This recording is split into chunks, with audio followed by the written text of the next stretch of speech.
चलिए आज हम लोग पढ़ेंगे डार्जन अभिक्रिया। ठीक है, देखिए इस अभिक्रिया में क्या होता है। pyridine, ठीक है, फार्मूला क्या होता है pyridine का, C5H5N। क्या होता है, C5H5N। ठीक है, pyridine की उपस्थिति में हम क्या करते हैं, एल्कोहल लेते हैं। ठीक है, क्या लेते हैं, एल्कोहल और थायोनिल क्लोराइड लेते हैं। ठीक है, क्या क्या लेते हैं, एल्कोहल और थायोनिल क्लोराइड, इनकी आपस में क्रिया कराते हैं। तो क्रिया से हमको क्या प्राप्त होता है, एल्किल क्लोराइड प्राप्त होता है। क्या प्राप्त होता है, एल्किल क्लोराइड प्राप्त होता है। इसी अभिक्रिया को हम क्या कहते हैं, डार्जन अभिक्रिया कहते हैं। एक बार फिर से देख लीजिए, pyridine के उपस्थिति में एल्कोहल तथा थायोनिल क्लोराइड की क्रिया से क्या प्राप्त होता है, एल्किल क्लोराइड प्राप्त होता है। यही अभिक्रिया आपकी क्या कहलाती है, डार्जन अभिक्रिया कहलाती है। ठीक है, अब ध्यान से देखिए, किसकी अभिक्रिया कराते हैं, एल्कोहल की। एल्कोहल क्या होता है, किससे प्रदर्शित करते हैं, ROH।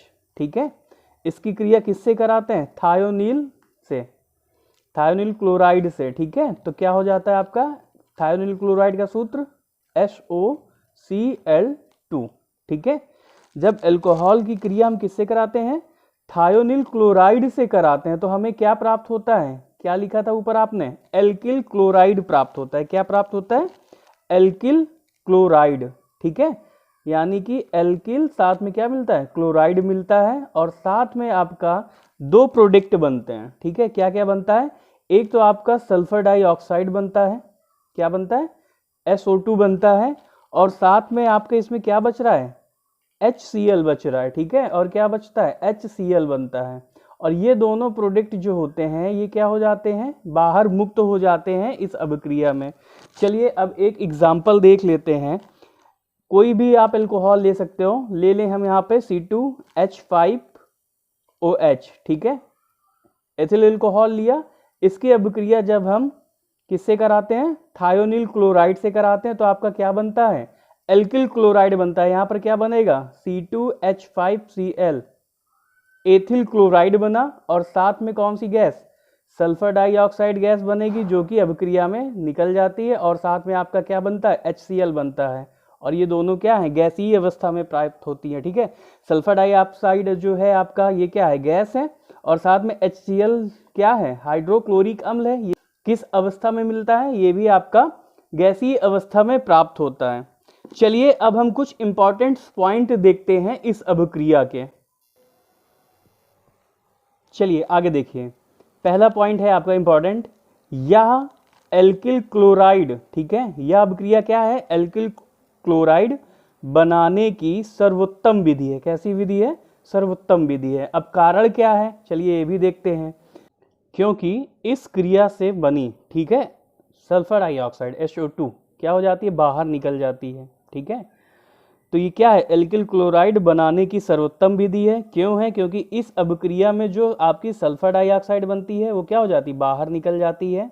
और जो आपका HCl होता है, ठीक है, दूसरा प्रोडक्ट क्या मिला था, HCl मिला था ना, तो HCl को pyridine जो होता है वो क्या कर लेता है, अवशोषित कर लेता है। ठीक है, जिससे अभिक्रिया क्या होती है, बहुत ही तीव्र होती है। ठीक, अब देखिए इस अभिक्रिया में जो आपका एल्किल क्लोराइड बनता है वो शुद्ध और अधिक मात्रा में प्राप्त होता है। ठीक है, इस अभिक्रिया में जो आपको एल्किल क्लोराइड प्राप्त होता है वो कैसा प्राप्त होता है, शुद्ध और अधिक मात्रा में प्राप्त होता है। ठीक है, चलिए इसको एक बार फिर से देख लीजिए।